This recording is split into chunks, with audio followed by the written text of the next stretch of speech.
शेतकरी मित्रा हो नमस्कार. वार आहे मंगळवार. तारीख आहे 9 जून. 9 जूनला महाराष्ट्राच्या कोणकोणत्या भागात पाऊस पडू शकतो? चला तर आजच्या व्हिडिओतून आपण जाणून घेऊया. तर सर्वात आधी आपण जर बघितलं तर अहिल्यानगर परिसर बघूया. अहिल्यानगर परिसरामध्ये परिस्थिती काय असणार आहे?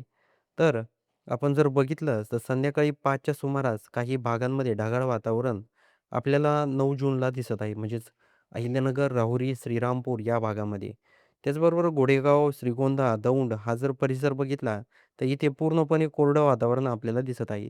त्याचबरोबर आपण जर केडगाव परिसर बघितला, तर तिथे देखील ढगाळ वातावरण असणार आहे. शिरूरमध्ये देखील हलका ते मध्यम पाऊस पडू शकतो. हा अंदाज आपल्याला लक्षात घ्यायचा आहे. त्याचबरोबर चाकण, पुणे, सासवड हा जर पट्टा जर आपण बघितला, तर काही प्रमाणात या भागात देखील थोड्याफार प्रमाणात पाऊस पडू शकतो. त्याचबरोबर टाकळी, ढोकेश्वर हा जर परिसर जर आपण बघितला, तर या परिसरात हलका ते मध्यम पाऊस पडू शकतो. हा अंदाज आपल्याला लक्षात घ्यायचा आहे. त्याचबरोबर धामोरी या भागात देखील मध्यम स्वरूपाचा पाऊस पडणार आहे. हा अंदाज आपल्याला लक्षात घ्यायचा आहे. त्याचबरोबर आपण जर कर्जत, करमाळा हा जर परिसर बघितला, तर येथे वातावरणामध्ये कुठलाही बदल आपल्याला होताना दिसत नाहीये. हा अंदाज देखील आपल्याला लक्षात घ्यायचा आहे. आपण जर कर्जत, अ, जामखेड, कडा हा परिसर बघितला, पाथर्डी, भोकूर त्याचबरोबर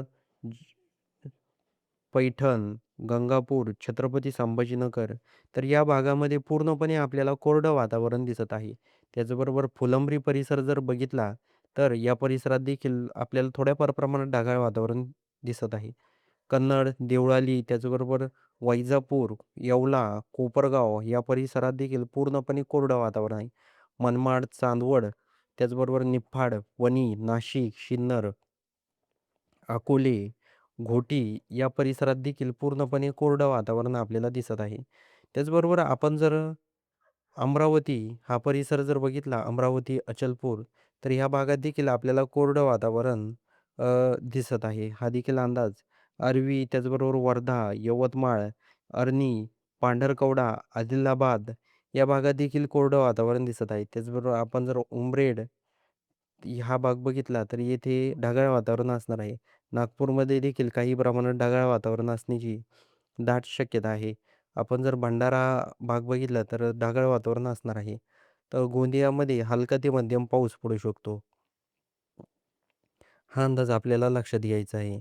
त्याचबरोबर आपण जर खाली जर बघितलं चंद्रपूर परिसर, तर चंद्रपूर परिसरामध्ये देखील आपल्याला अ, थोड्याफार प्रमाणात रात्री 11च्या सुमारास पाऊस पडू शकतो, असा अंदाज दिसत आहे. त्याचबरोबर आपण जर आता अजून बघूया मंगळवार 9 जून तारीख आहे. त्याचबरोबर आपण जर मोरवा मोरबाड, गोटी, लोणावळा, मुरुड जंजिरा, महाड, चिपळूण, भोर, पुणे, खेड हा परिसर जर बघितला तर काही प्रमाणात येथे ढगाळ वातावरण असणार आहे. चिपळूणमध्ये देखील ढगाळ वातावरण असणार आहे. सातारा, ईश्वरपूर, कोल्हापूर, रत्नागिरी, राजापूर, कणकवली, सावंतवाडी हा जर परिसर जर आपण बघितला, तर या परिसरामध्ये पूर्णपणे ढगाळ वातावरण असणार आहे. त्याचबरोबर पणजी, बेलगाव, निपाणी, गोगक, मिरज, कोल्हापूर या भागात देखील पूर्णपणे कोरडं वातावरण आपल्याला दिसत आहे. तर शेतकरी मित्रांनो, आता ज्या भागामध्ये हलका पाऊस पडू शकतो किंवा ढगाळ वातावरण आहे, त्या भागांमध्ये काही प्रमाणात म्हणजेच वाऱ्याचा वेग देखील असणार आहे. विजेचं प्रमाण देखील रात्रीच्या सुमारास असणार आहे. हा देखील अंदाज शेतकऱ्यांनी लक्षात घ्यायचा आहे. त्याचबरोबर शेतकरी मित्रांनो, तुम्हाला एक विनंती आहे, तुम्ही कोणत्या भागातून आपले व्हिडिओ पाहत आहात, हे आम्हाला कमेंट बॉक्समध्ये सांगायला विसरू नका. त्याचबरोबर तुम्हाला कोणत्या अ, गावाचा किंवा तालुक्याचा किंवा जिल्ह्याचा हवामानाबद्दल अंदाज पाहिजे, हे देखील कमेंट बॉक्समध्ये नक्की सांगा.